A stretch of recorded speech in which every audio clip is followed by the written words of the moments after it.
Hello and welcome to this episode of Superhero Ethics. Today we're talking about episode 6, the final episode of Captain Falcon and the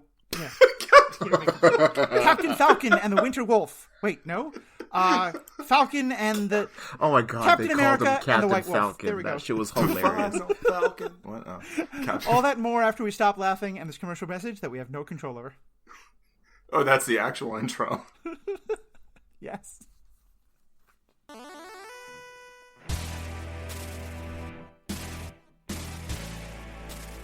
Welcome back. I'm Matthew, your host. I'm joined as always for discussions of Captain America and the Winter Soldier by Paul Hoppe and Will Freeland. Will, how are we doing today?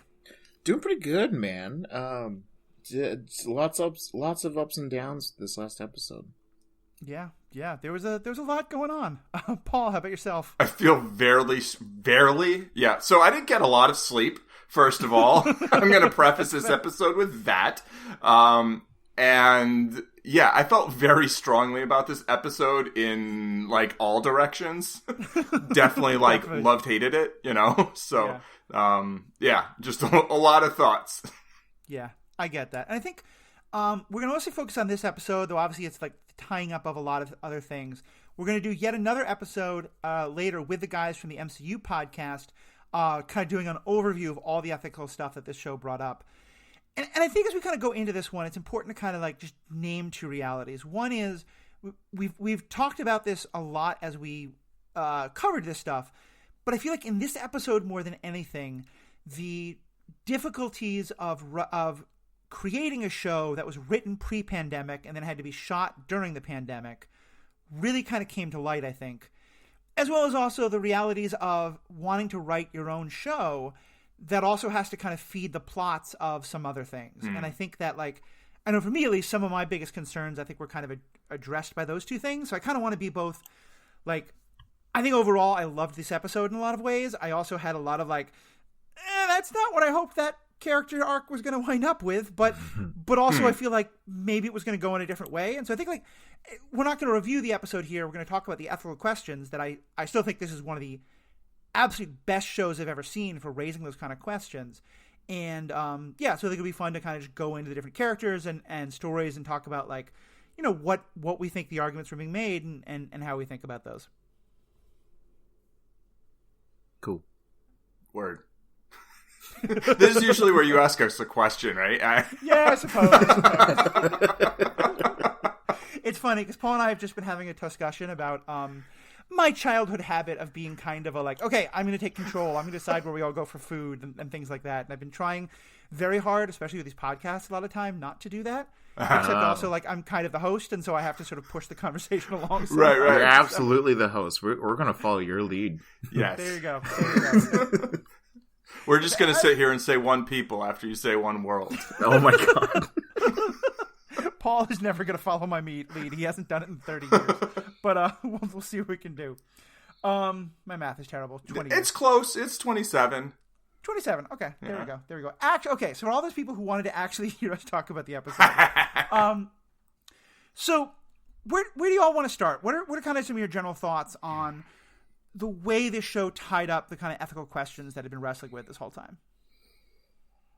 To your point, I think it, just having to film in a pandemic sucked. I think it needed to be more than 6 episodes. Mm-hmm. If it were an 8-episode show, I think there would have been much better payoff, and we would have been able to spend more time with the characters and their arcs, and like the side characters and their arcs. Yeah. I was commenting at one point, I really wished we'd had an episode of Sharon and Carly in Madripoor, because I felt like Sam clearly was the protagonist of the show, and I think his story got fantastically told. Bucky, 90% of the way. Some of those other side characters, I just felt like there's so much about Carly's story that we've been talking about this whole time that I don't feel like I got enough of in terms of like understanding where she's coming from, understanding why she's making the decisions she's making, in terms of ethically especially. And then Sharon, that was out of nowhere. It wasn't out of nowhere. Like, we all knew she was the power broker, but I guess the idea was just that any gender can wear a mustache and twirl it, which I'm generally in favor of, but like, I just don't like mustache twirling. Yeah. I mean, just to address, like, a big ethical question, or, like, two, maybe, like, I kind of feel like you probably shouldn't film during a pandemic. Like, I think a lot of things that should have been shut down, like, it was like, oh, but this is important because a lot of money's being spent, so we're gonna do it anyway. And so, like, it sucks, but, like, a lot of things suck during a pandemic, and, like, yeah. I don't know, I feel like people dying sucks the most, and so, you know, I don't know how big the crews are or exactly how much they filmed during it. I thought they started before, and then they did reshoots during. I don't know the whole story, but, like, I think that's the case, yeah. So, you know, it's tough. You know, I don't think there's a super easy answer, but my answer is mostly just, like, whatever. I won't go off about the pandemic. But, like, at the same time, like, if the original thought had a bunch of stuff with a virus in it that was, like, spread deliberately, I actually oppose rewriting that for the sake of, like, not interacting with what's going on. Like, I say just tell your story, and, like, you know, it's hard. I mean, it's like when they put out the Two Towers, like, after Fellowship of the Ring, like, they were talking about renaming it and not calling it the Two Towers because it was 2002. Right? Yeah. But then it was like, no, we'll just call it the Two Towers. And they did, and it was fine. And I think there would have been a lot to think about and talk about if this show ended up having to do with some kind of a virus being spread deliberately. But, like, whatever, if that's the story you wanted to tell, I kind of feel like just tell that story. I definitely hear what you're saying there. I also think, honestly, if the show had been about a global pandemic, I don't think I could have watched it. Okay. Yeah, I mean, I totally get where you're coming from there. I think if they'd been like, let's tell the story again in 5 years, cool. Right. But, like, yeah. So I think that's just, you know, different. It's definitely a hard question, though. I think it's like, how do you balance that? And I'm guessing there again, that may not have been the writers or the showrunners. That may have been the network. Yeah, being producers. Like, yeah, we're not doing that. Yeah. I don't really want to see a bunch of pandemic fiction in general, you know, but I just want people to tell the story they wanted to tell. So, but I get you. I will say that last night I watched Space Jam, which I might do an ethical episode against at some point because it made the absolute monster terror of New York Knicks fans, Michael Jordan, into a hero.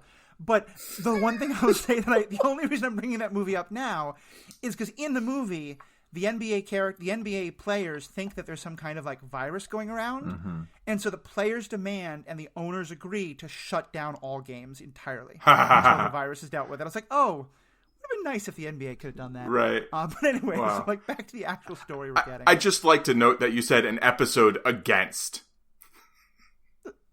What do you mean? Oh, you said to do an episode against Space Jam. Yeah, exactly. Which I think... That was a Freudian sums slip. up. Yes. No, I think it was legitimate. Like, No, I know. Like, you said what you meant. But I have very strong feelings about Michael Jordan being a hero. I hear you. That's another story entirely. Okay, so our fans are now very frustrated. Let's actually talk more about this show itself. Let's talk about Sam to start with, because obviously that's been kind of the main storyline. Is, especially in the last couple episodes, it really kind of boiled down to, like, is he going to be able to take the mantle of Captain America? Where is that going to let him stand with Bucky, with the government, with Isaiah, and all that? How did you all feel about how that story got told? Paul? Oh, I mostly loved it. The parts of this episode specifically, but also more broadly the series, that I loved the most were, and that I just feel they really followed through and they delivered on, the central premise of the show being, like, who's going to be the next Captain America? Is there going to be one? And, like, more specifically, will it be Sam? You know, will Sam embrace the role? And in this episode, obviously he did. And the way he did and the way he just owned it, like, who are you? What are you doing here? I'm Captain America. Like, it was just like, that's it, you know? And then, and the way people accepted it because he just did what Captain America would do, basically, like what you expect out of the person in that role. I really loved that. some thoughts about the whole speech thing, even though I basically agreed with what he was saying overall. I have a thing about speeches. I'm sure we'll get more specifically into that. But then also, seeing Isaiah see Sam as Captain America, and, especially the conversation between them at Isaiah's house, I thought was wonderful. And I felt like that was, to me, like, maybe like mission number 1 of the show was to deliver on that. And I feel like it did that part of what it set out to do wonderfully. I agree.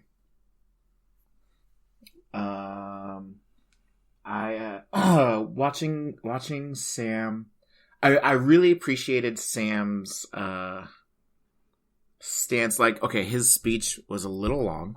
However, it boiled down to, and he said it himself, but like, just be better. Like, and so super tangent, but like when I first started scrolling through TikTok, there was a lot of my content on my For You page was people just like trying to inspire others to be better people.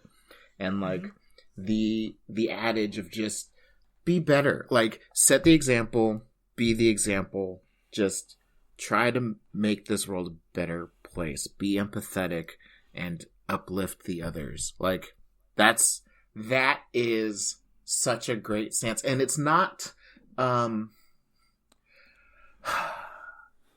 that's something that Steve Rogers doesn't always say.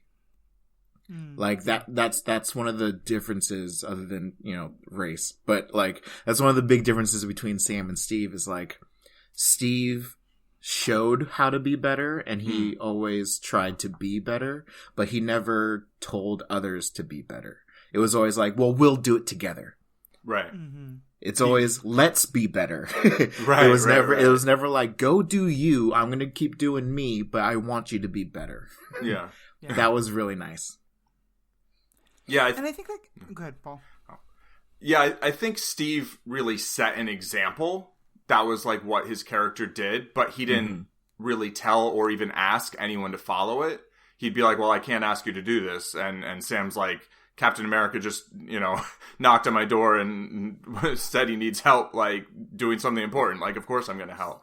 And so I think Sam, saying, be better, do better is so powerful and important. And also him kind of, admitting like he doesn't know everything. He doesn't have all the answers. He's just like, we have to try. We have to do a better job of, making the world better for everybody. And this is almost like the first instance, it's the only one that comes to mind of a hero really kind of holding a government or governments accountable to the people. It's like, it's not, you get a lot of villains telling governments they have to do this or that, right?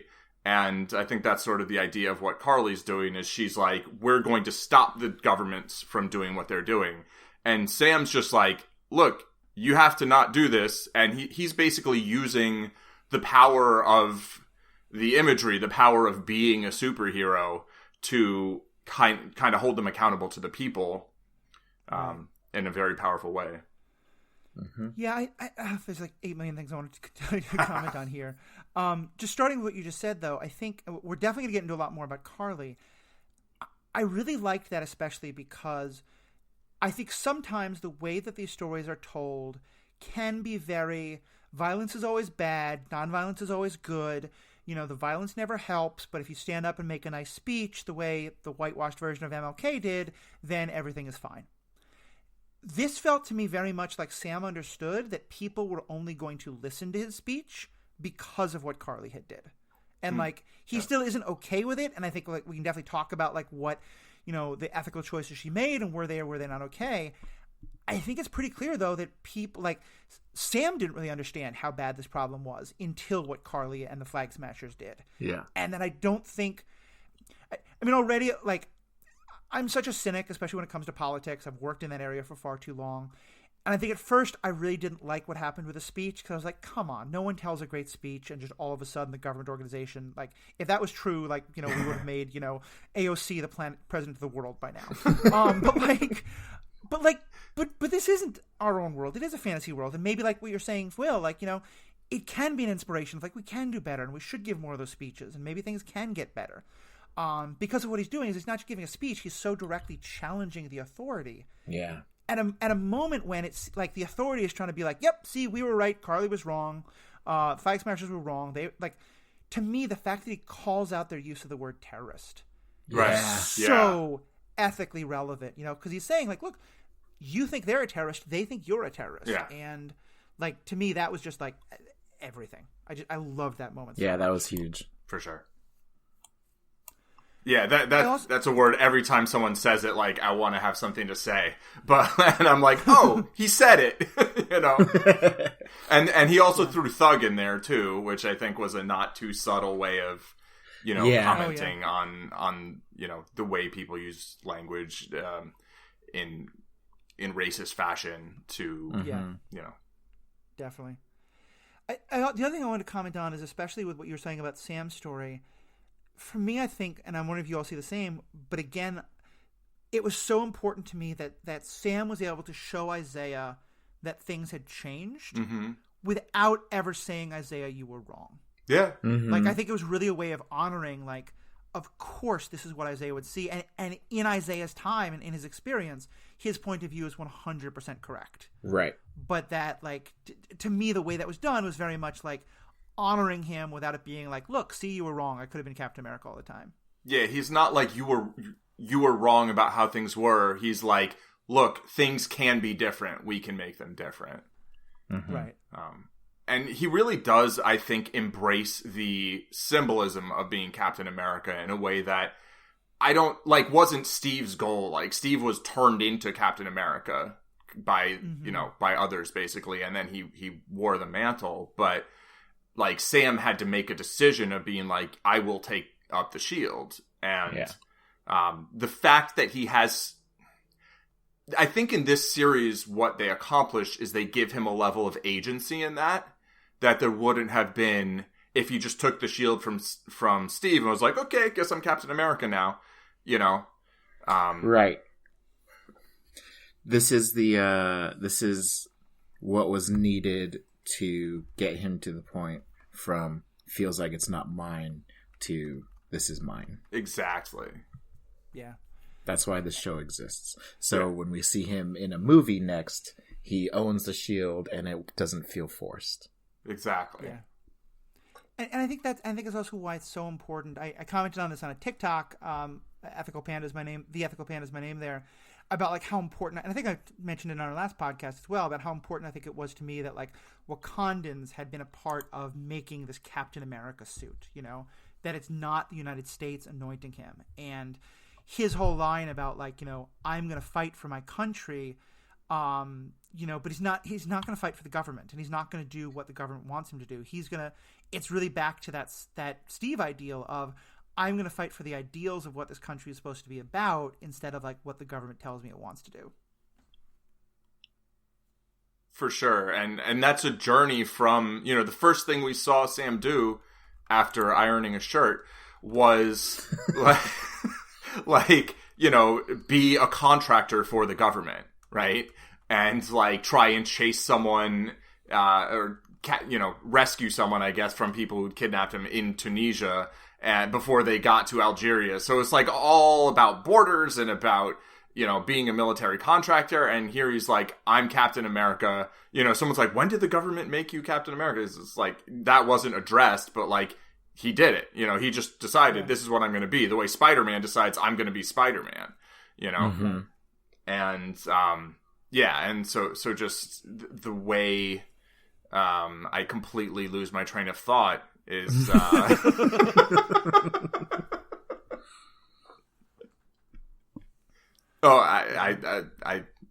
completely it's completely gone. All right. Yeah, it's gone. It's gone. Insufficient sleep, rebooting mental processes. That's fine. Don't worry. We're actually doing 2 podcasts with Paul today, so the second one's especially going to be really fun. Yeah, about that. Go ahead. Oh, I was gonna say, like, from Will or from you, Paul, any other thoughts on kind of Sam's journey with all this? Oh yeah, like the one moment that really, really stood out, I think, that no one else got to see besides Carly and Sharon, who so rudely interrupted it, was, Sam standing there and basically being like, don't do this way, Right. like, and putting his life on the line and just being like, stop it, like, I'm on your side in terms of what we need to change. But, like, are you really going to shoot me for that? Like, am I who you want to fight? And him basically refusing to fight her. It felt very sort of like Luke Skywalker in Return of the Jedi and very, very Batman in some places. Like, just in this, like, sometimes you're fighting someone that isn't the person that you want to be fighting physically. Yeah. And for him to do so in a defensive way and then be like, okay, what are you going to do? Like, decide who you want to be, basically. I don't know. I thought that was really powerful. I definitely think so, and especially Sam named something, and this is maybe getting us more into the Carly discussion, which is a good place to go next, but he also named something which to me gives an insight about Carly that we didn't really have, or that no one else has had, which he describes her as like a teenager. A misguided teenager. A misguided teenager, which to me, like... We Paul, I think you and I may have some differences in how we see different ages and stuff like that, but I think it does, like, when you think about the timing of all this, part of what that means is that probably, like, the first blip happened when she's 15. Right, right. And I know that I have the same political ideals for the most part when I was 19 as I do now. I have very different ideas of what the method should be. And especially at 19... it's not that I was, like, logically, rationally thinking out what the method should be. It was like, ooh, capitalism bad, capitalism smash. Right. Which I don't think is good ideals, I think, still, but, like, not the basis for a political strategy. So it does, and Carly, I wish we'd gotten more of that, maybe, but I like the idea of seeing her more as someone who was... That if she's part of this is that she's very, like, dedicated to this cause, a little bit in over her head because of all the support she's getting so quickly, and maybe not the most, like, kind of really just fired up and not really being able to, like, think through all the alternatives and stuff like that. There's still some ways of Carly's character that I wish had been different, but it does help me understand it better. Yeah, that phrase kind of rubbed me the wrong way, but I think that's more because Carly isn't the character I want her to be. I think in terms of the character she actually is, like, if you look at the sum total of all of her actions, it's maybe a fair assessment. Maybe. Well, and so let's get into that. So for Will and Paul, what did you think of how Carly's story wrapped up and kind of what we finally learned about, like, the choices she made and how they got presented? How do I feel about Carly? I guess the way her story ended made it kind of feel like she was a tool to be used by Sharon, basically, and not like it felt like it was starting to really take away from what the Flag Smashers were trying to do. And I don't know if, like, I'm trying to make a headcanon where the way her story ended fits with what she and the Flag Smashers were trying to do. And I don't know if there's a storytelling parallel between her and, like, Azula from Avatar: The Last Airbender. I can see that. Just because, like, she was headstrong, she had a defined plan, she knew what she wanted to do, and as more and more people were getting involved, either for her or against her, it felt like she started to lose sight, and she started to, like, change what the Flag Smashers were about in her head, where the other super soldiers hadn't gotten there. Yeah. And they're very much like, that's not, I mean, they're, just that scene of, like, that's not what we were planning on doing? When she's willing to kill the hostages, yeah, she just want to take them hostage. Yeah, and when she does the one people and they can't they no longer believe their leader to the point where they'll say it back. Right. And it's just like, oh man. Yeah, okay. But like her and oh man, I feel bad because part of it could be the actress that they chose because she doesn't have a whole lot of she didn't express too much like change in motivation in her eyes or her face, and so like the way she was written, they may have been able to show it more if they had a more expressive actress. But that's kind of discounting how good she did in the first place. I don't know. I'm torn. Yeah. I think part of that for me is all that's I think one of the stories that I think most suffered by the changes that happened. To me, I think one of the things that we were most missing was scenes between Carly and Mama Donya.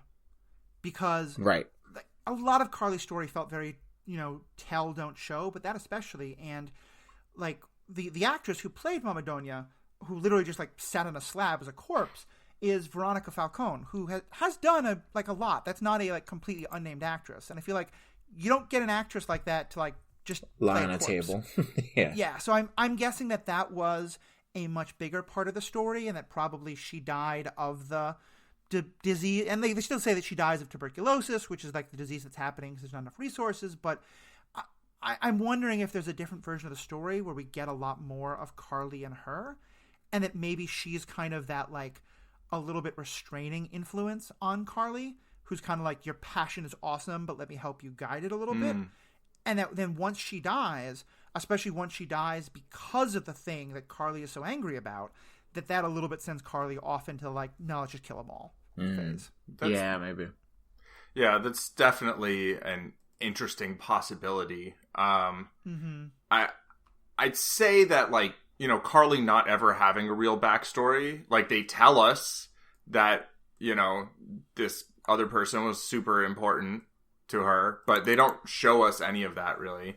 And none of the other Flag Smashers are ever like real characters, like they get, their reactions are, they're basically there only for their reactions to Carly's decisions, it feels. And that's like the only time they feel like they have any thoughts of their own, and I really, really think the series could have benefited from, if you're going to try to tell a story this big, I think you need some more of them to be real characters.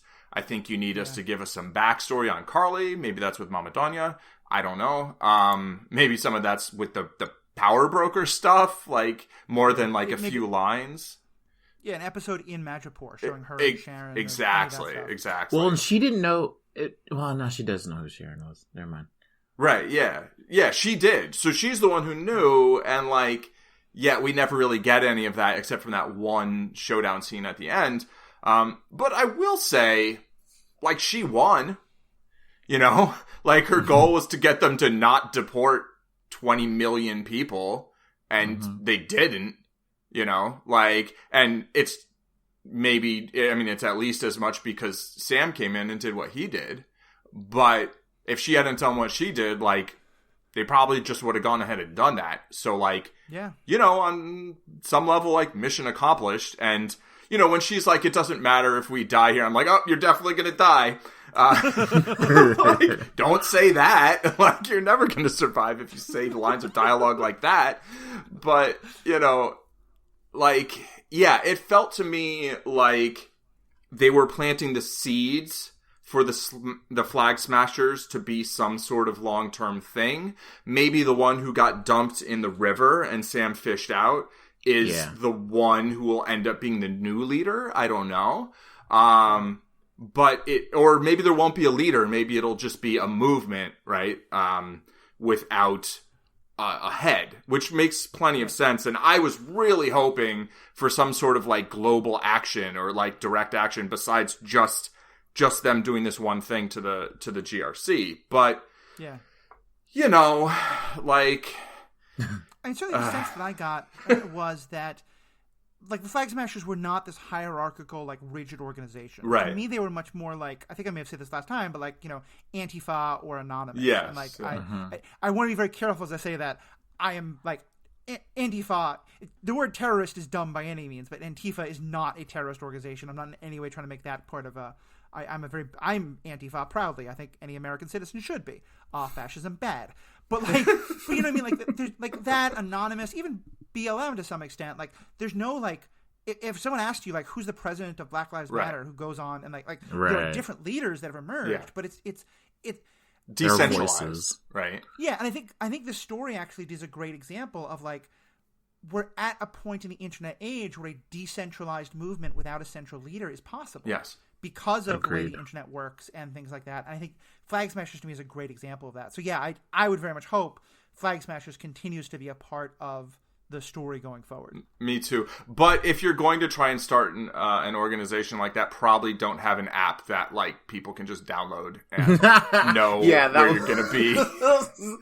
Oh man, what a, like that was such a like. Let's just end it. Exactly. Yeah. How do we end this really quick? Oh, let's just give Bucky an app. Yeah. I think the last thing I would say about Carly, the other folks definitely chime in.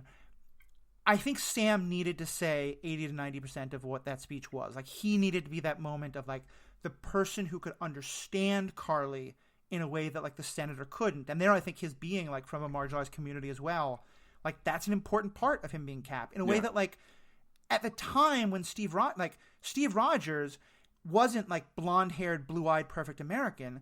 He was, I think, Irish, but he was some kind of like white immigrant at a time when that was looked on pretty badly. And he has a little bit of green in his blue. Yeah, exactly. As a green-eyed person, I find that very offensive, being called a flaw by Zemo. Just gotta say, dude, Zemo is such a supremacist. Oh, we'll get to that later.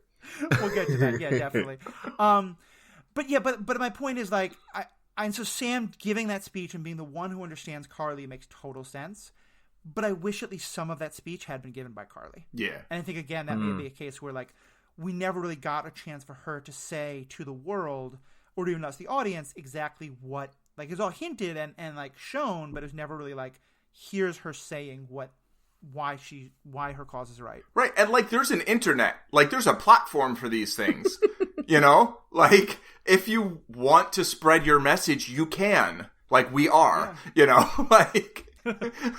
like that it feels to me like in a world with the technology we have now and what they have then, like you can actually make speeches that people hear without having to have a physical platform where you're at a place with people's attention, you know? So her doing something like that, people watching videos of, Flag Smasher videos or something, I think could have been helpful to that point.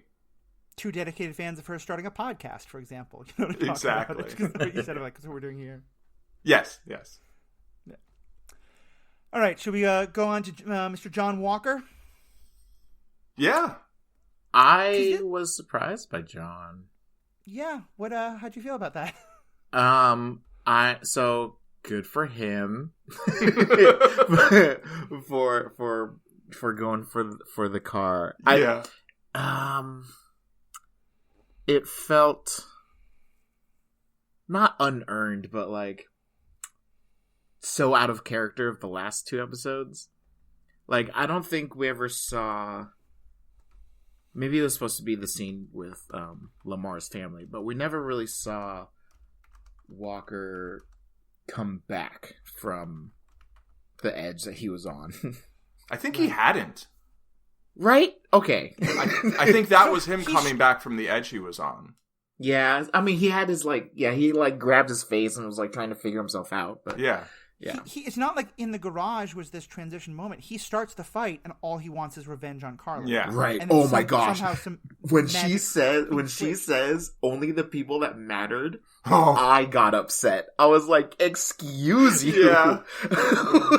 she maybe she shouldn't be giving speeches. Like, she's like, that's not what I meant to say. You tricked me into saying that like that. I can't hear anything because I unplugged my headphones. I was so excited. It does track for me. Like, like I've done a lot of study when I was in school of like, different populist movements and leftist movements and all these kind of things. And one of the things that comes up a lot, like especially when I look at like people from the 60s and stuff, a lot of whom are my heroes and still are, but is like a lot of times they care a lot about people and they are really dedicated to helping people. And they're kind of terrible about how they treat individual persons. And to me, that was kind of Carly's moment there. Yeah. Was she really cares about Momodonia? I think she definitely does care about her fellow freedom fighters. But like, if you're not one of those people, you're either like one of the victims or one of the people in the way of the victims. And I get what she meant, because she is saying, I'm sorry I killed him. And what she means is, I don't think he was the enemy, so I don't care about him enough to want to have hurt him. Right.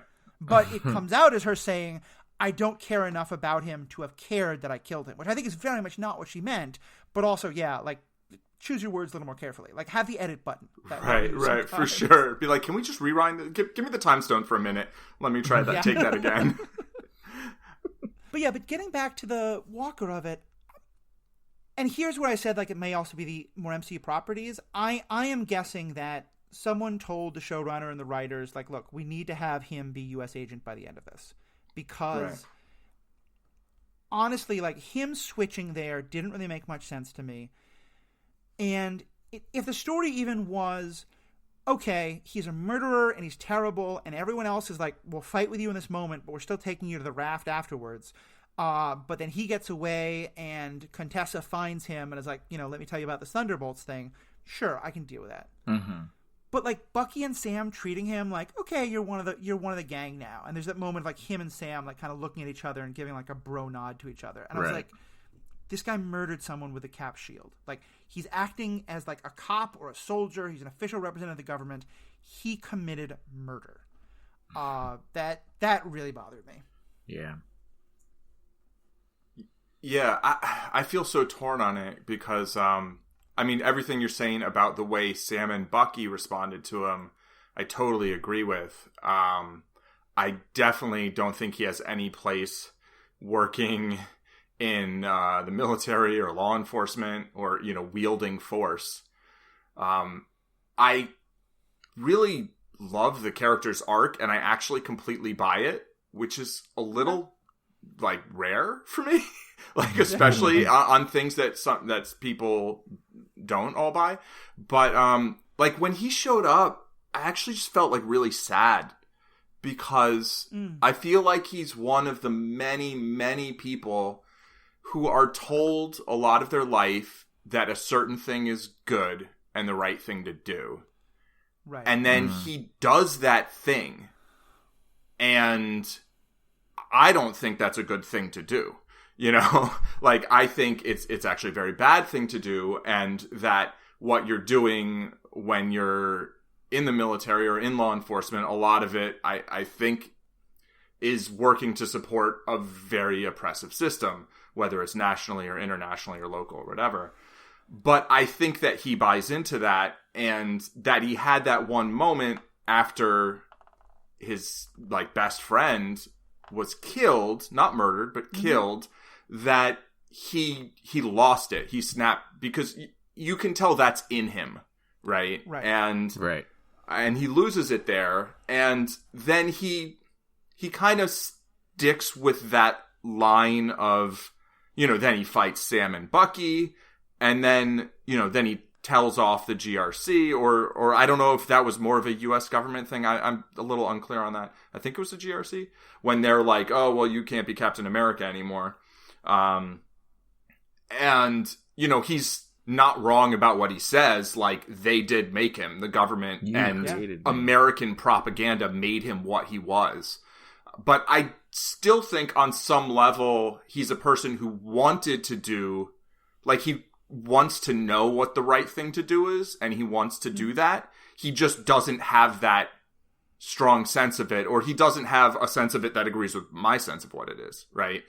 And I think he had multiple moments in that whole sequence to try to put more focus on trying to save the people in the van, but he chose to go after Carly. And then he saw the van about to fall, and he had the choice between that and chasing Carly, and it felt believable to me that something would click, like seeing the people in the van. And I feel like that was the moment when he believed that he actually could, like, do something good.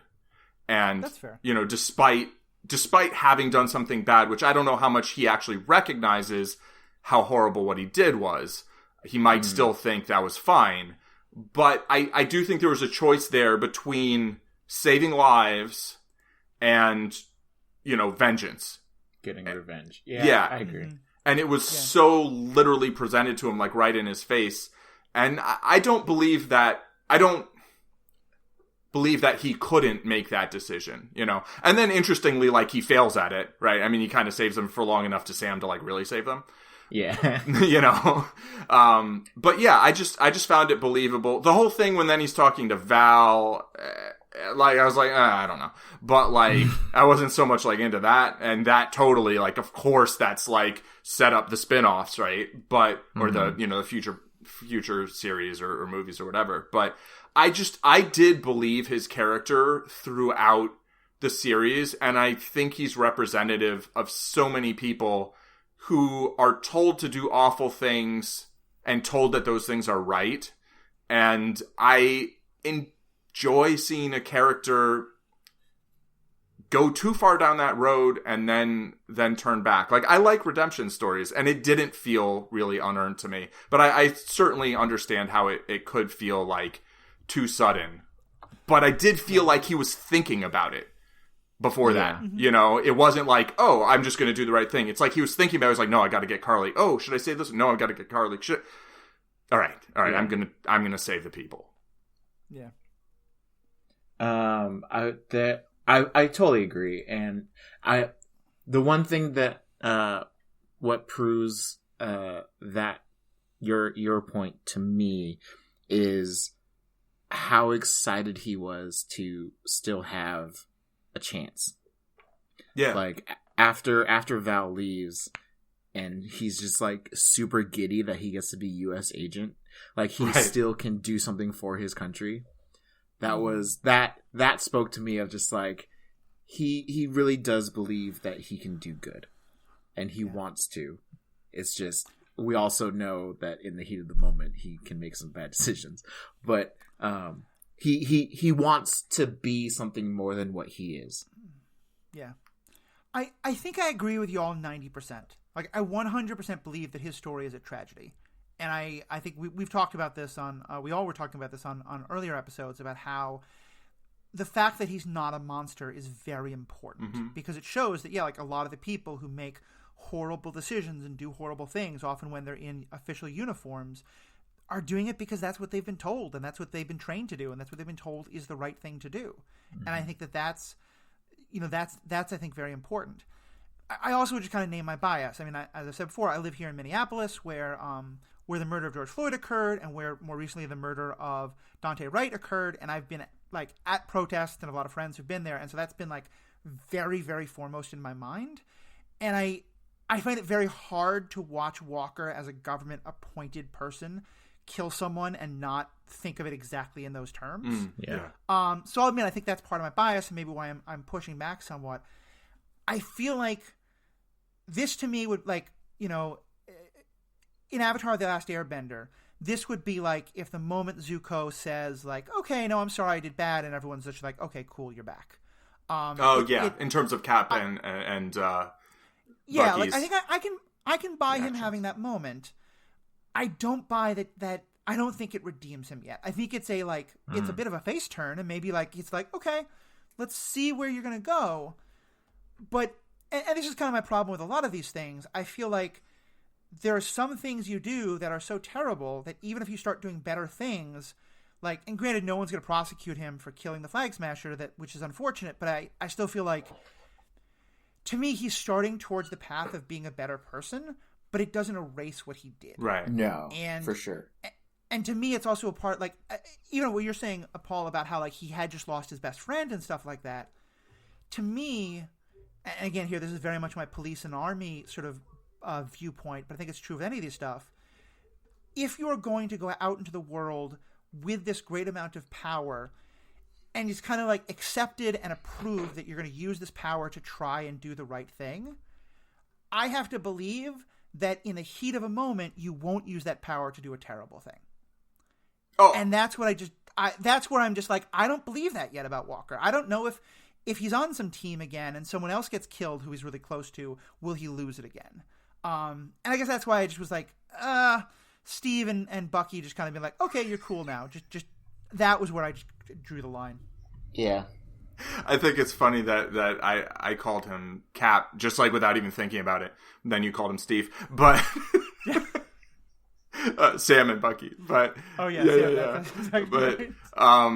But I was like Cap and Bucky, and I'm like, oh yeah. I mean, he's Cap, but just like the speed with which that just became like how to refer to him. I appreciate, but I 100% agree in terms of like what we had this conversation about redemption with some other character. It might have been Vader, I'm not sure, but like the idea, I think there's two different things, right? There's like a character redeeming themselves in terms of like having some positive characteristics, and we can kind of empathize with them and feel like they want to do good and appreciate that. But the idea of being redeemed like to society or in the eyes of particular people, like, yeah, I do have a problem with Sam and Bucky being like, oh yeah, we're good. It's like, whoa. Yeah, for sure. Whoa. That felt unearned. Yeah, absolutely. Absolutely. So in terms of the character John Walker's actions, I buy it. And I really love the character arc in that way. In terms of the relationship between Walker and Cap and the former Winter Soldier, I'm 100% in agreement with you. That doesn't feel right. I'll also say that Matt Carroll over on the MCU podcast, which is another great place to hear people talk about this show, definitely folks check it out. He made the point that maybe Walker deciding to rescue the people instead of going after Carly is because he remembers what happens when he does terrible things when the cameras are on. And like, he said he's back. And maybe that's his moment of like, wait a minute, like I need to look like a hero in this moment. Right. I'm going to go try and rescue these people. That's cynical as hell. And I'm amazed that like we didn't come up with that. That's good. But like, I was like, that's good. Yeah, that's a strong possibility. That's the cynical take. Yeah. I want it to be like more of like he's starting to make his face turn, but I certainly think that's a possibility. That's a much deeper character. Yeah. I will say that when he sees that Carly's been shot, and Sam's like carrying her and putting her on the stretcher, like he's giddy, he's smiling. Yeah. And like Bucky's not, but they're standing next to each other, and you can tell that he's like, he's like, oh good, she's dead, which I also buy. I mean, so in terms of, being redeemed from like his character standpoint or being cynical, I think it works both ways. But maybe you have to watch the Thunderbolts movie to find out who he's going to be. I don't know.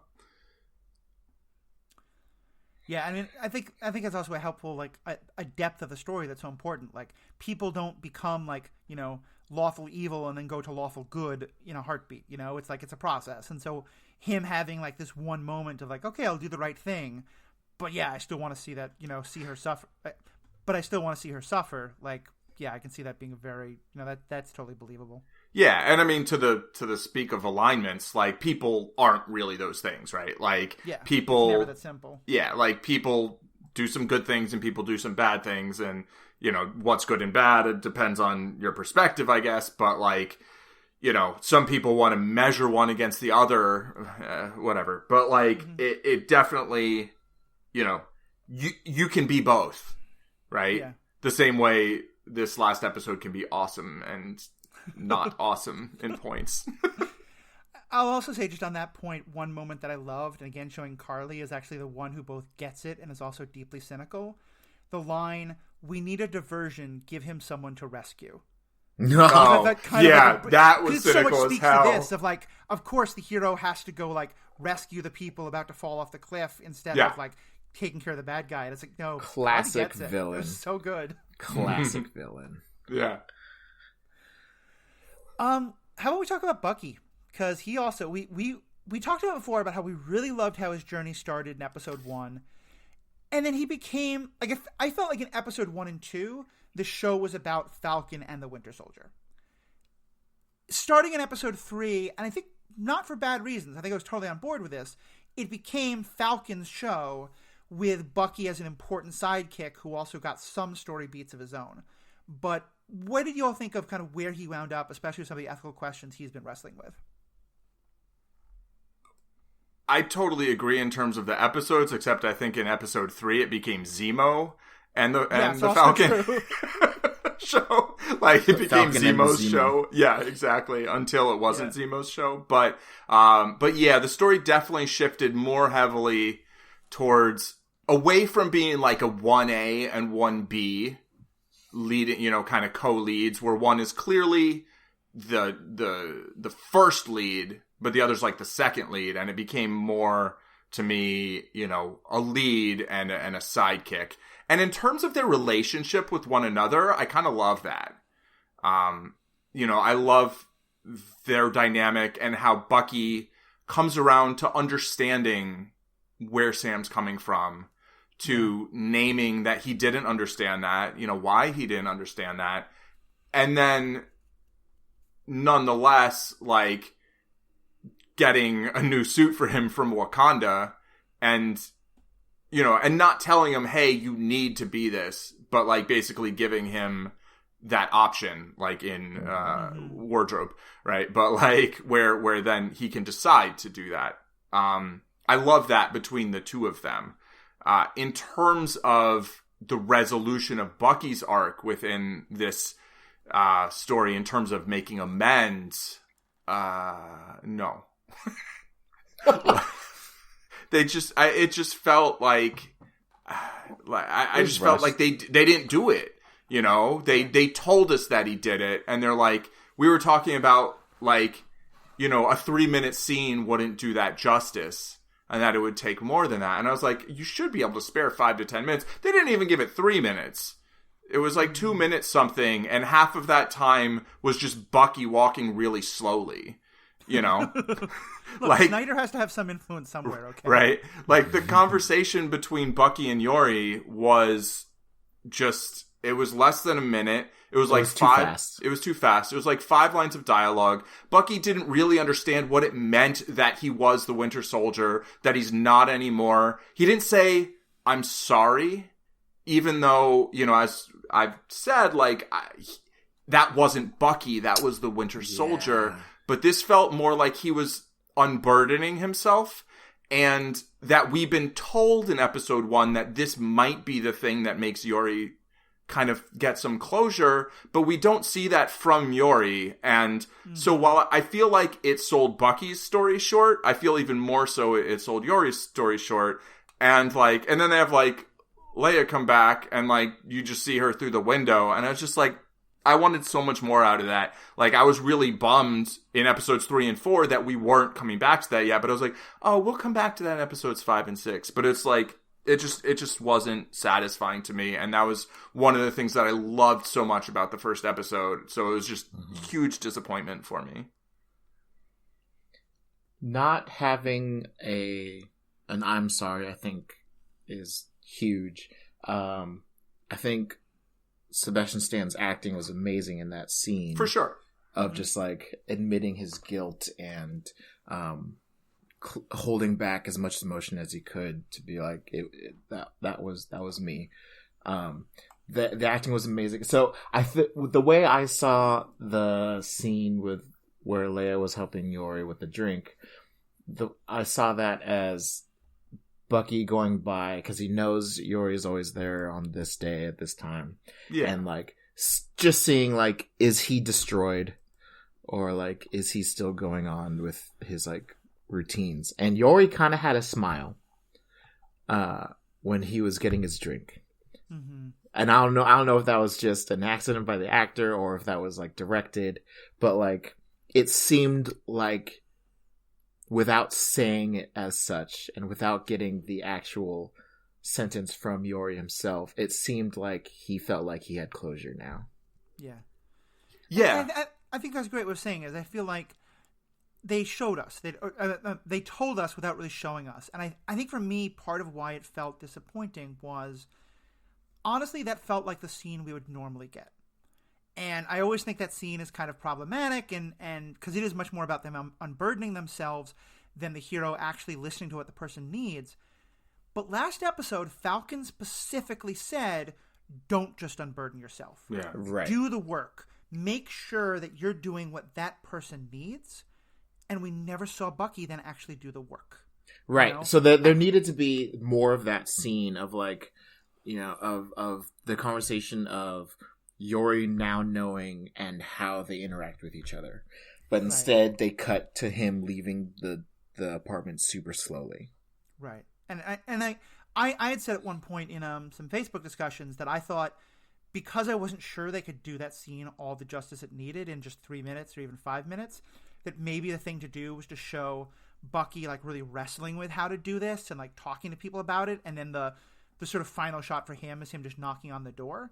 Like, I think that would have been better in some ways, you know, because it just like maybe say like we can't show that without a half-hour episode, and then maybe like in some later property that Bucky comes up in, we'll go back to it. But so I think that moment bothered me, but I will say, to the kind of larger thing we were saying, the more I think about it, the more I like that he became not sort of the equal to Sam in this, because, and I'm trying to say this carefully because I do think that, like, you know, we explored trauma with him, and that's a very important topic, and trauma for veterans, and I like all that, but I felt like the showrunners and the writers made a very conscious decision of like what Sam is exploring in terms of racial trauma and the military and the symbolism of America and all of that isn't quite on the same, like, is on a different level than a white boy coming home from war and dealing with trauma. And like, not to play like oppression Olympics of any kind, but I think it was sort of a statement of like, this is the story we should focus on. And Bucky gets his own story as well, and he's important, but Sam's story is the central focus. And the fact that is a shift from where it started, I think was a very intentional shift, and one that I love Bucky and I wanted to see more of him, but I do think that that shift does make a lot of sense to me. I get that. And, you know, for that reason, I'm pretty happy with the end of the show being like, it feels like Bucky's gonna be Captain America's sidekick again, you know? Yeah. And like, I'm good with that. And I think that Sam's story is of more kind of obvious importance, like particularly like in the United States today, in the world today.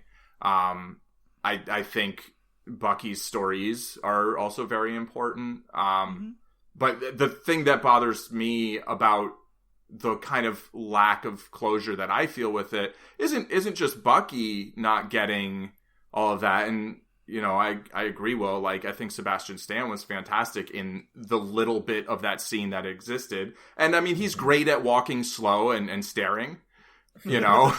Like, I don't want to say, like, that shouldn't be in there. But, like, I felt like Yori's story was sold short. And, you know, I thought Ken Takemoto is fantastic in that role. And just give him a little more, you know? Just give us a little more of that. And you know, that's a story that we don't get a lot of, you know? I mean, we don't get a ton of Asian American representation in general. Like, we have more than we used to by a lot, you know? But there's still, I'd say, a deficit there. And, as well as like stories of parents losing children, you know? It's like Leia said in the first episode, like, we don't have a word for that, but it's like, what worse thing can happen? Yeah. No, I parent think should bury their child. Right. Exactly. Yeah. Okay. That I'm gonna need a minute there. But yeah, no, I definitely get that. I think, to be clear, I'm not saying like that's why we don't finish Yuri's story. Oh yeah, I mean, like, I think there's more I would have liked. Like, I think there could have been a great storyline about Bucky trying to decide how he feels about having the arm that made him a Winter Soldier for so long. You know, and like, I'm okay that we didn't get that story because we were focusing more on Sam. But yes, I think if the Yuri story was the one thing we were going to get from of Bucky to dive into, then yeah, I wanted that to have better closure. And because you're like, I mean, even just bringing up, like you and I talked about on the first episode of this, like Yuri is pretty clearly Japanese American, and like during this great time when Steve and Bucky were fighting for like the good version of America, World War II, our country was doing horrible things to Japanese Americans. And like, to me, there's a great like overlap there with like the Isaiah Bradley story. Mm-hmm. And so yeah, I would have loved a lot more of that kind of stuff.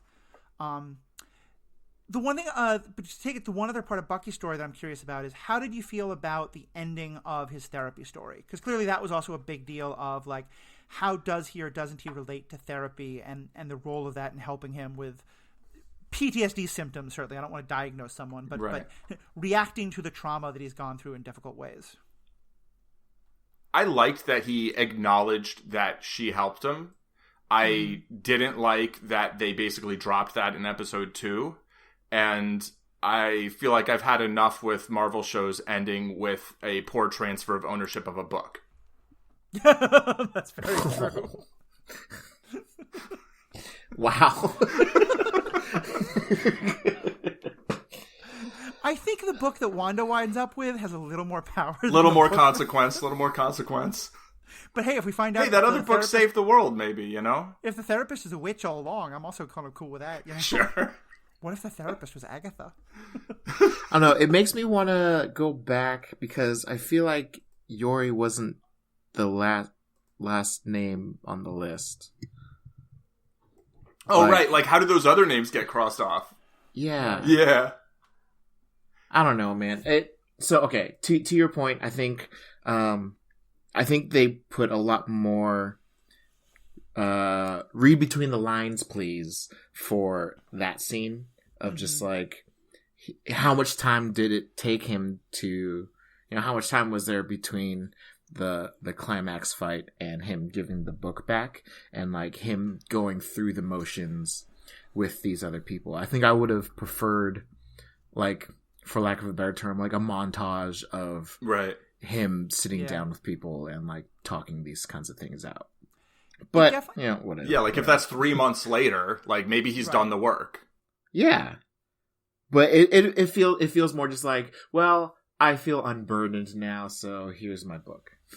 Yeah, and I have two things there. One is, it did feel that some of those like wrap up moments happened very quickly, like the amount of time it took the Smithsonian to acknowledge some of the terrible things we did to like the Japanese American citizens or things like that. I think it probably takes 10 years of bureaucracy before they build that Isaiah Bradley statue. Yeah. Not to mention, like, it seemed like that happened a week later. Like, making a statue isn't, like, instantaneous. Yeah, that was that's some 3D printing or something. I don't know.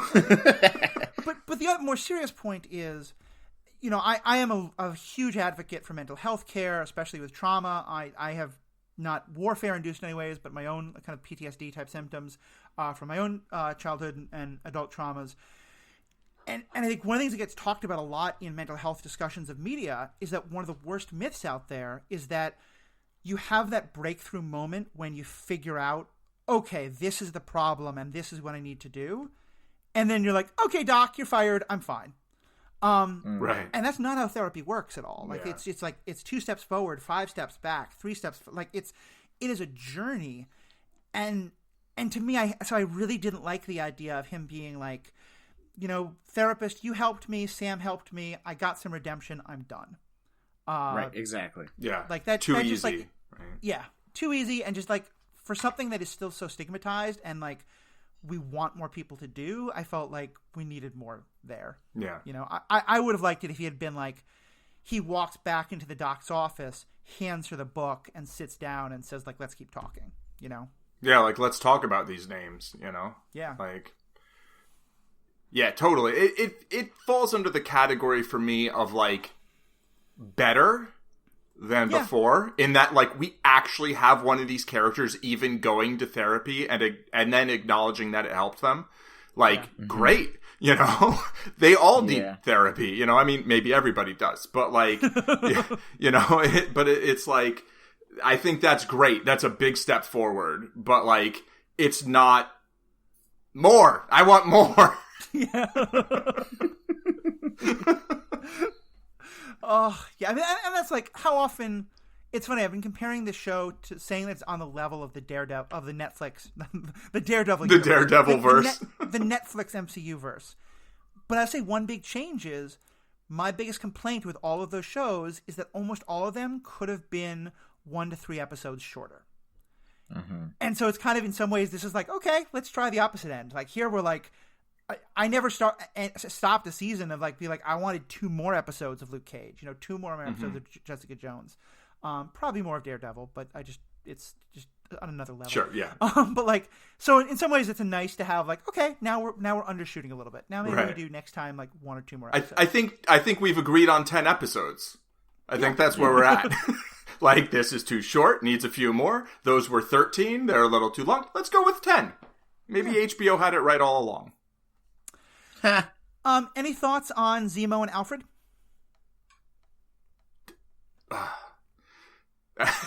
For people who aren't like hardcore Batman fans, I don't know if we ever got the name of the butler. But he's full on Alfred. Oh yeah, like, I'm sorry. Let me clarify. My reaction was not to you calling him Alfred, which I have also called him.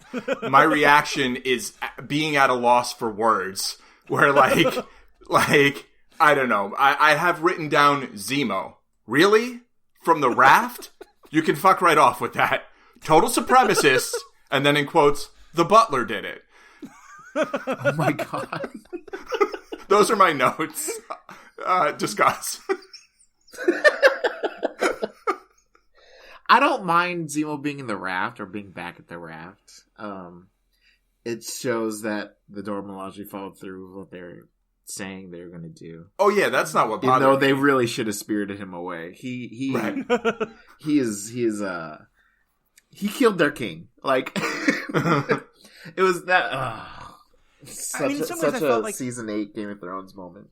To me, them taking him to the raft though is so important because of the way it contrasts with Walker.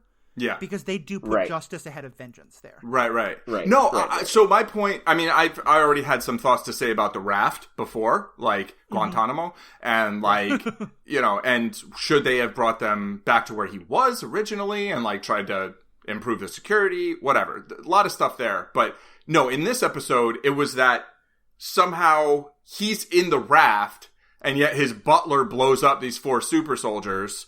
Like, who never really get a chance to be real characters. So, that's who the old guy was? Oh, yeah.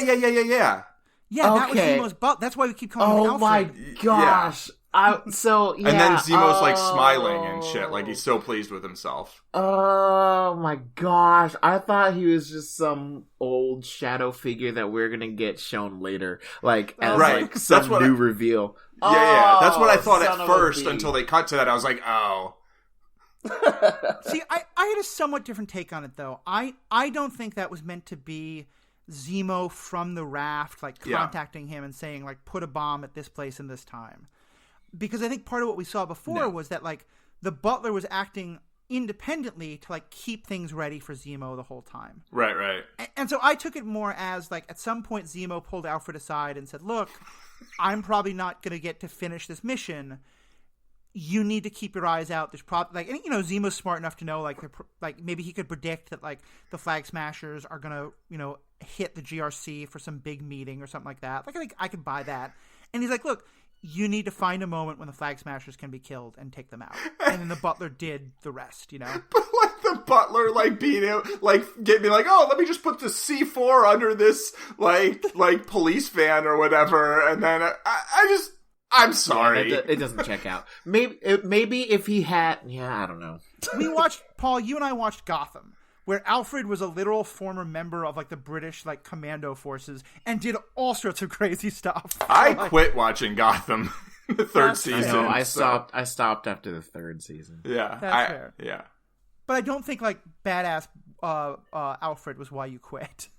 No, I just stopped. I just stopped watching all the shows at one point. But, like, I don't know. The whole, like, the whole Zemo thing in this series is so frustrating in general to me because I really enjoyed almost all of the time he was on screen until this episode. When I'm like, did he have TV or something? Like, how does he even have access? Like, why would they give him access to anything? Because if you have money and influence, you can have a swankier prison cell, just like Kingpin did. Even in the Raft, I feel like that's where, like... Even in the Raft receives all radio communique from all over the world. It's While a very underwater. special... Yeah. It's a very special prison. At least they did show that they were above water for that scene, so... I have a separate question there, and this is going to get into a whole other thing that we can talk about some other time, but, like, if the point of the Raft is to say that superpowered people... It's so hard to contain them in a regular jail that we have to build a super specialized prison that even people with, like, superpowers can't break out of. Why is Zemo in the Raft? Why was Hawkeye ever on the Raft? Why was Falcon ever on the Raft? Right. Like, why was that Black doesn't Widow make any sense. Right, exactly. And then if they are, then the person who doesn't have superpowers but is really good at orchestrating stuff from the shadows, like, should not have access to anything. Yeah. Like, which again is why I feel like I don't think he orchestrated it, but again, that's we need another episode. I don't need another episode of that. I'm sorry. I'm done with Zemo. Like, okay.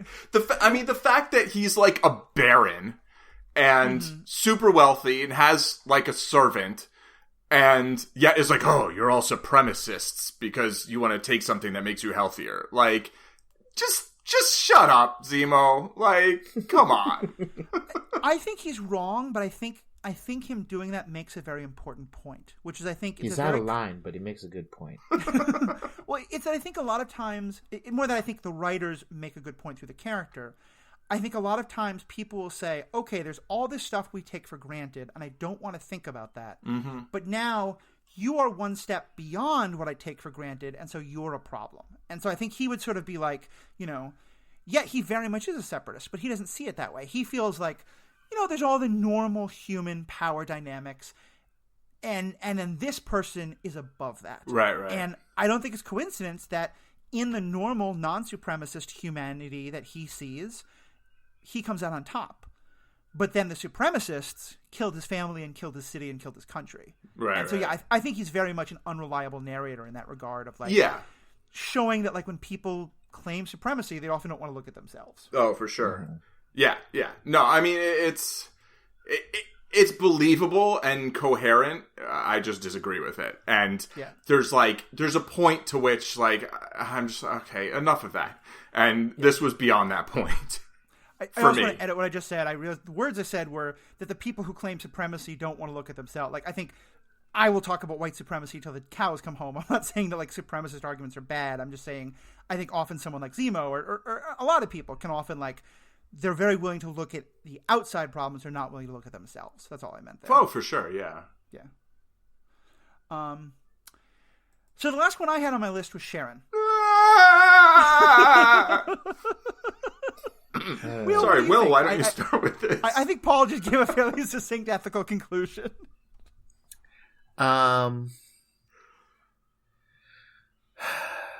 Sharon's story, I feel like, even with everything we've talked about, is the most rushed.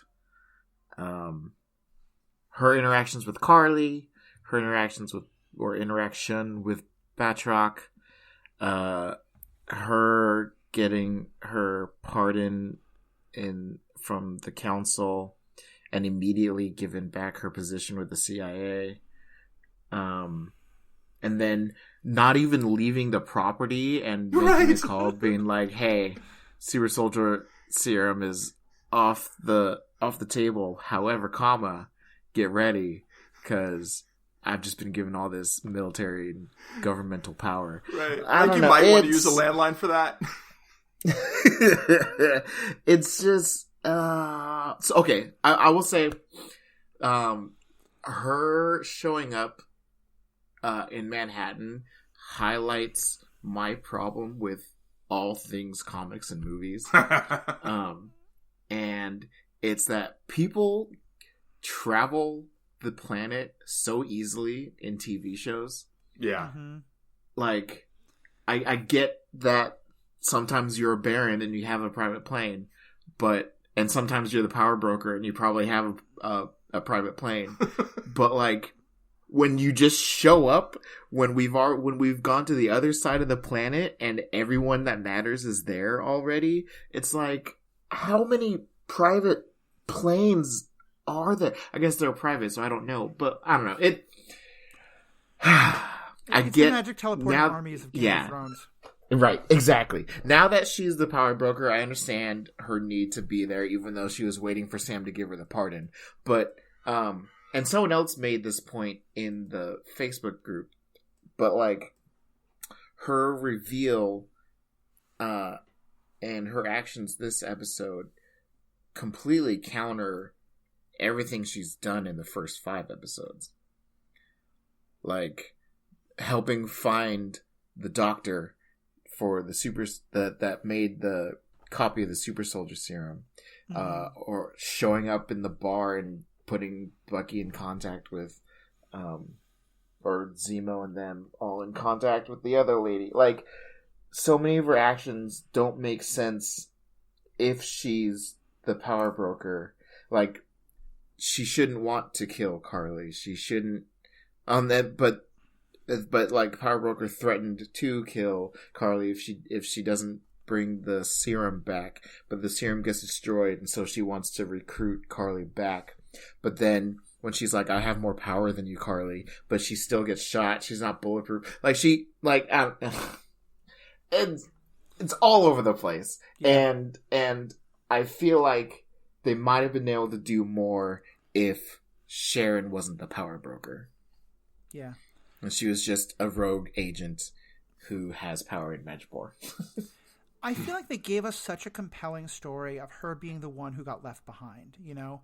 And to me, there's a really interesting, like, a dimension there of, like, the people who get pardoned are the people who are visible heroes, you know, the ones who are seen rescuing things in Endgame. And then that also kind of goes to why John Walker was like, well, gotta appear on camera saving some people. And I felt, so to me, I thought we were going to get a story of her being like the second in command to the power broker, who's actually like screwing over the power broker by helping Carly and stuff like this. My understanding is that what they're doing is setting her up for that she's going to play a large part maybe in Secret Invasion because she's a Skrull, or maybe in Armor Wars because that's all about like the selling stuff. Like, they're setting something up for some future Marvel property, and they just don't want to reveal enough of her character now. Yeah. And so maybe like the showrunner's hands were tied. I don't know, but it just felt like what they did with her felt, I didn't have any idea of a through line that connected the different things she did. Yeah. So cosign everything Will said. Cosign almost everything you said, Matthew. The only thing I disagree with was I didn't really buy the whole Left Behind story. I was like, that doesn't make sense. Like, it makes sense. Like, you can say, oh yeah, I guess that could have happened, but it just doesn't feel to me like what would have happened. Like, I just don't really buy it. But I mean, she was a high-ranking member of the CIA at the time of Civil War. Yeah. But she also stole the shield. Right. I guess now we know that they know that she stole the shield. Right. That's why she was like let go. I don't know. Right. But like, I don't believe really that like Steve and basically they're the secret Avengers at that point, right? Like, yes. Like that they would have just like not thought of her again, and she would have just disappeared off into Madripoor or whatever. They kissed. Right, exactly. Like, give her a call, bro. You know, it's the first kiss he's had in 80 years.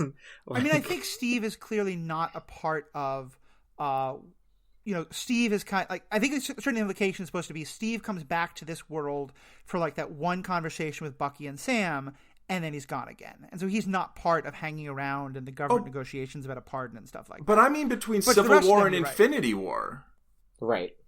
Yeah. Or for the 5 years between Infinity War and Endgame. It just doesn't make any sense to me. Like, I don't believe that. Yeah. I just don't believe it. Yeah, no, I think that's fair. Like, I was going to say, the part of it I do believe is if you told me that, like, it doesn't make sense that a government organization wouldn't have recognized that Sharon should also be pardoned, I'd be like, okay. But then I'd respond with, but does it make sense that Thunderbolt Ross would not want to pardon her? Yes, I 100%. Oh, yeah, for sure. Yeah, I could, like, basically, I could buy that the government would be shitty. That's not a hard bill of goods to sell me. Like, just in general, you know? And specifically given Ross. But the idea that she had basically just been, like, ignored and forgotten by all the rest of the characters who were essentially on her side then, nope.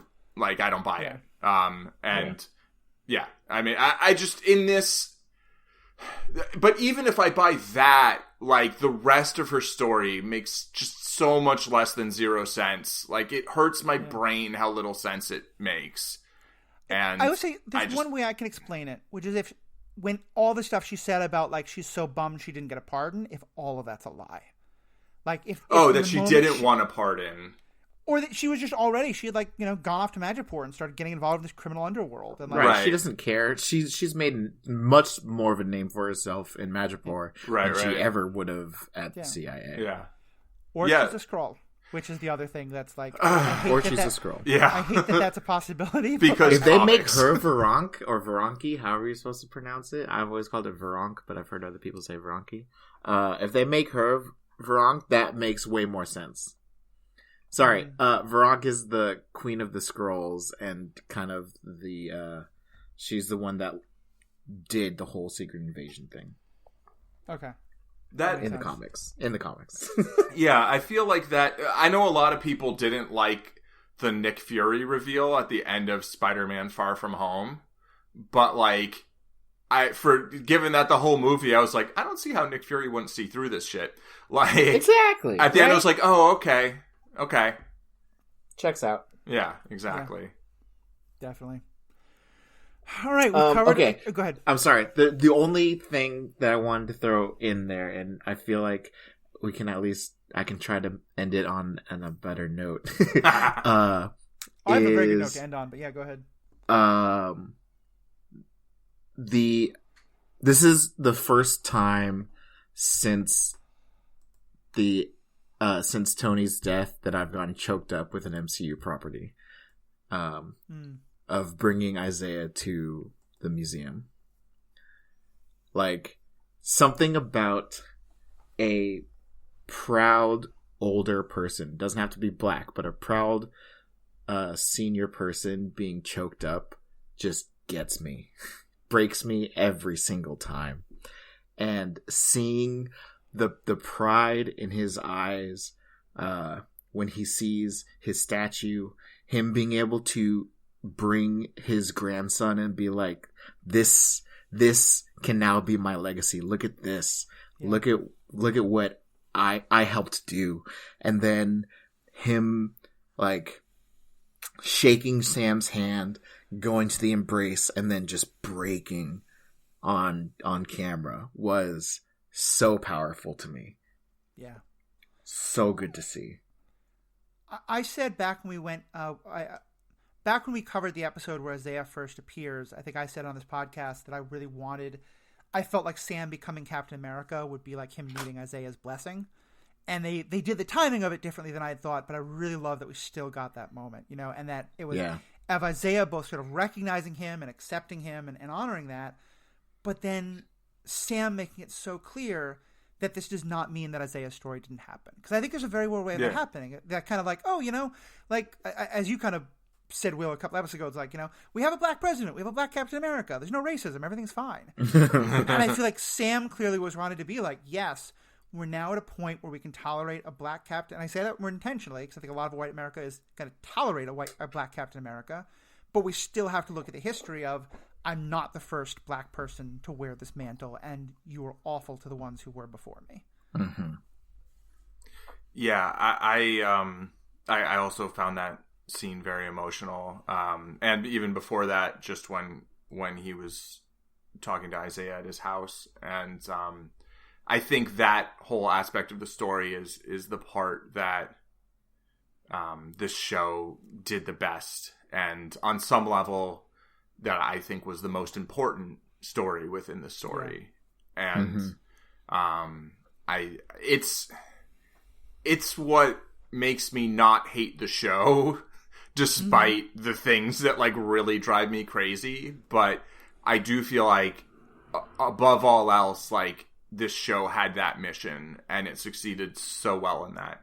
And I really appreciate that. And in terms of like what it means to me and what I think it means to other people. Yeah. I mean, I've said before, but I started this podcast and it was a website even before it's a podcast, a blog, because I really believe that, people giving speeches like AOC or Sam or Carly is important.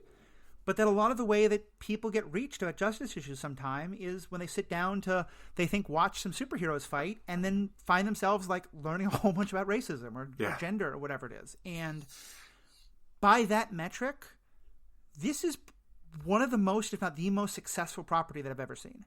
And I know it partly the generation I am, like my mother used to talk all the time about Star Trek and what that did for her generation and stuff like that, and for others. So I don't want to start a competition there, but it's just in our Stranded Panda chat group, but also in a lot of the other content I'm finding, the number of white people who I know, who I've seen posting content about how, like, when Bucky said, I should have realized that, what we were asking you to do by being a black man, that I didn't realize what that meant, and I'm sorry.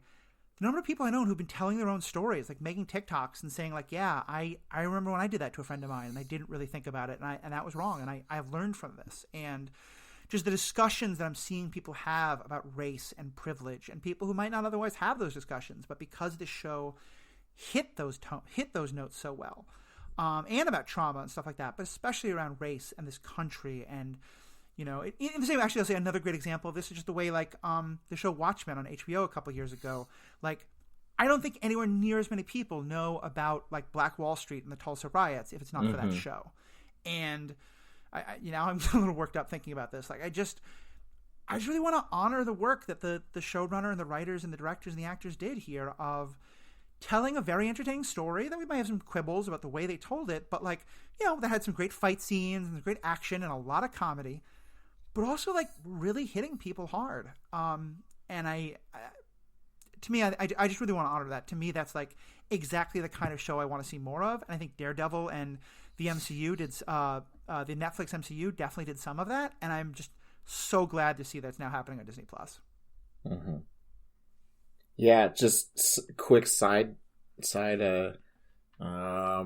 tangent anecdote. That's the word I was looking for. To your point about people having more and more stories about, like, oh, that happened to me kind of a thing. Just a couple weeks ago, maybe a week ago, I had told my wife, my wife is white. I was like, yeah, I'm just really lucky to have a white wife and blah, blah, blah. And she's like, well, I don't know what me being white has anything to do with. And I was like, I get treated differently when I'm with you than when I'm by myself. Mm-hmm. And I gave her, I had like 3 examples back to back of just like, these are places that they usually know me, and I go places without you and I get treated differently.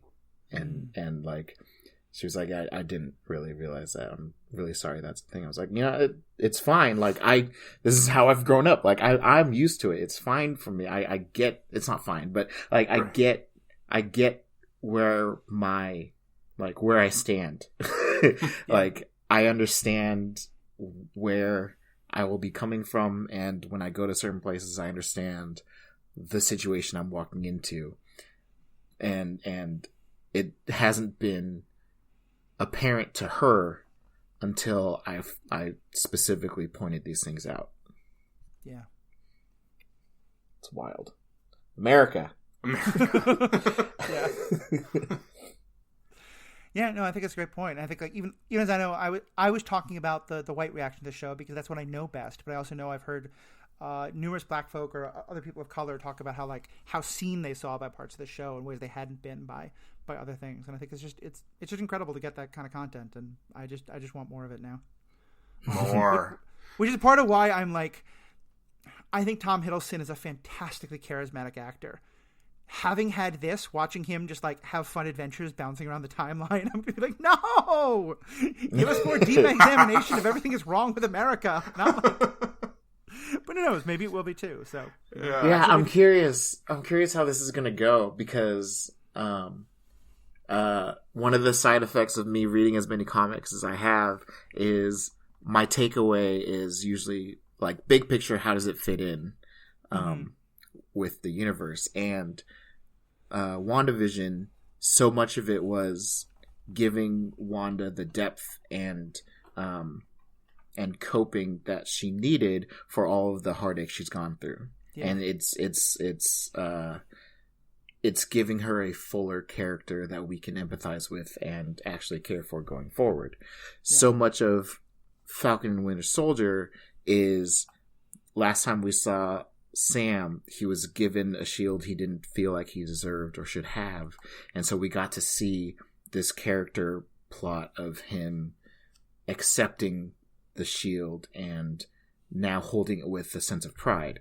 And so now when we see him in a movie, it's not going to be a weird jump. So what is going to be that big picture takeaway for Loki jumping around and breaking his own timeline from 2012 Avengers 2.0? Right. Yeah. I don't know. We'll see. Yeah, I think there definitely could be some much more seriousness than I'm giving it credit for. Like, and I just don't like time travel. That's my own thing there. And it's funny also because where I thought you were going was about how, kind of in the same way Falcon and Winter Soldier did, like WandaVision was also a great bait and switch. Like I turned it on thinking like, okay, I like 1950s sitcoms and 60s sitcoms. I'll watch a fun story about. I'm getting a fundamental meditation on grief and loss and acceptance. Like, this isn't what I signed up for. So yeah, so it has a good life. Gives us a lot of hope for the future of the Disney Plus universe for sure. Mm-hmm. Yeah. Paul, any kind of last thoughts from you or last points or questions you want to bring up? You have a list of bullet points we haven't covered yet? Let me peruse my list of bullet points. I think we mostly covered things. I guess one thing that I wanted to say that is maybe totally a tangent from that, but just that on the last show, having said "ha ha ha, kill them all," and I want to just give a little bit of a clarification there. That I do strongly believe that if those in power can be removed from power, that's always the top option. Well, I mean, if those who are in power and are abusing that power, right. Or if power can be redistributed more evenly without violence, always, go that way. I think this show did a good job of showing how, violence used by law enforcement can be or is, so horrific, and contrasts that with, violence used maybe to prevent violence, and but also kind of showed how, what Carly did, I think in certain spots was,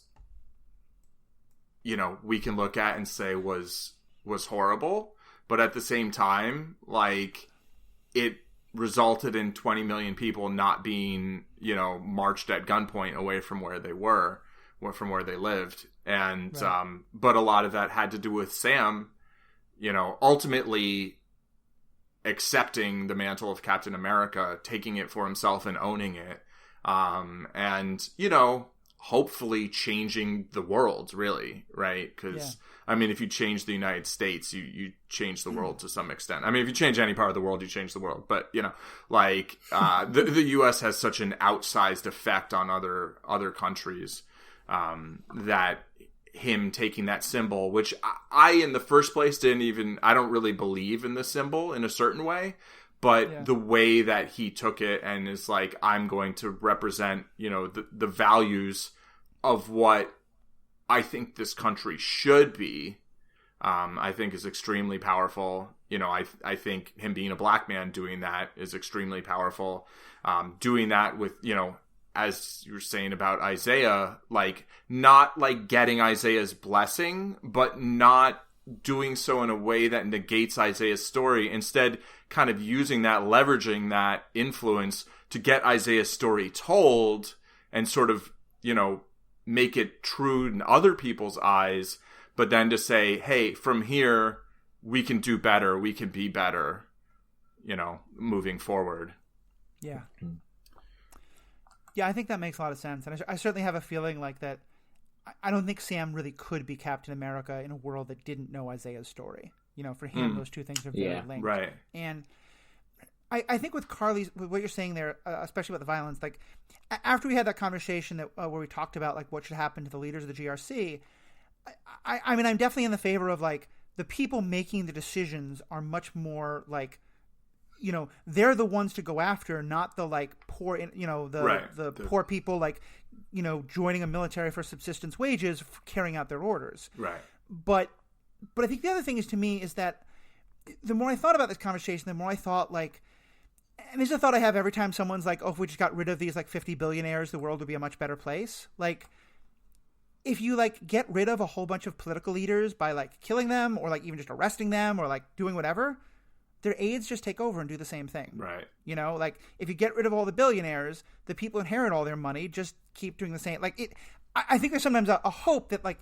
there's these certain group of people who are the evil ones, and if we get rid of them, everything changes. And to me, that's part of what Carly kind of got wrong, and what the show was kind of saying was that like the world only paid attention because of what Carly did, and that's super important. But then once the world was paying attention, you needed something more like Sam's speech than just doing harm. And I think it's significant that no actual harm comes to any of the GRC leaders, if I remember correctly. Yeah. Mm-hmm. All right, so I think on that cheery note, let's kind of wrap things up. Will, I'm so glad you got to be a part of this podcast. Me too. It's been so helpful, and frankly, like, you know, you're now part of the crew. So we're going to be pulling you back for a number of Superhero Ethics episodes, as well as your co-host, Steve. Sounds like me and Paul are going to go on some episodes with you all. Yeah. We just have to, like, you know, play, like, you know, rock, paper, scissors to see who has to edit it all. Not me. But, no, Paul, you haven't edited anything. I don't even know. I don't know what's editing. I mean, maybe Dude, my mom was a professional editor I've for spent decades. years talking about how I want to be on a podcast or do a YouTube channel, but I don't want to do any of the editing, so I'm not going to do it. And here I am. Still haven't edited. Nice. But yeah, so we'll definitely have you back. We'll have us on some of your episodes. But for now, if people want to find more of what you're doing, let us know. Yeah, so everywhere you listen to podcasts, go and look for Hype is My Superpower. We are there, and we have zero structure, and so our episodes tend to go very long. But go find us, go find our podcast. We have an Instagram, we have a Facebook group where you can ask us questions, and we will answer them as best as we can in the next episode. Yeah. Cool. Yeah, it's definitely, I've been enjoying the podcast. Me too. I'm not a comic guy, and so I think I get lost sometimes, but most of the time you all do a great job of explaining what is the comics you're talking about and why it's relevant and stuff like that. And so I think especially for people who don't know comics as well, it's a great podcast. Yeah. Paul. Go ahead. Oh, I was just going to say, I find the parts where one of you has read something and are kind of talking about it or explaining it to the other, like, perfectly suited for people who haven't read them also, right? Because it kind of gives us that, like, one of you is hearing it from the other, and it's a really good conversation. Definitely. That's great to hear. And of course, if you guys have questions from the episodes, get on the Facebook group and ask us, and we'll talk about it. We will do that. And Paul, if people want to hear you talk about chess or poker or taking over the world, where should they find your writings and creations? Language learning. I think more language learning than taking over the world. Those are the sort of things you don't, you know, put on the app. But yeah, just at Zen Madman at Twitter, Twitch, some other places, maybe TikTok. I haven't put anything up yet, but maybe I will. I don't know. We'll see. Awesome. Well, thank you both so much. It's been great having you a part of this.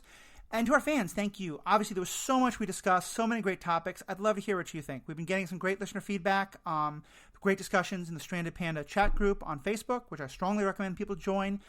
But I'd say definitely please, let us know what you think. I'll also say that, we've been joking about editing and stuff like that. There is a lot of work that goes into putting together these podcasts. I love doing it. I love getting to have great guests. But your support is also fantastic. And so if you're a fan of this podcast, there's a couple great things you can do to help. You can spread the word about it, help us get more listeners. If you're talking to friends or coworkers or people at, your organizations or churches or synagogues or Little League. Don't play Little League yet. It's still a pandemic. But you know what I mean? Like whatever you're doing. If you're talking about this, forward them an episode. Get them to sign up. Get them to be part of the conversation. The other great thing you can do to support us is become a Patreon. I want to thank Megan Lachowski. I hope I'm pronouncing that right. Megan Lachowski, who's a big contributor in the Stranded Panda podcast group. She just became a patron at the 5. She just became a patron, and I'm so grateful for it. And you do get some great things. You get the outtakes track, which I promise will have a couple moments that might put Paul in jail. Another thing like made me look horrible. But definitely a lot of entertaining things there, as well as just other great stuff. And we'll just get to know that you're supporting us and making these podcasts possible. So if you can, head over to patreon.com and search for The Ethical Panda and throw us a couple bucks. It's greatly appreciated.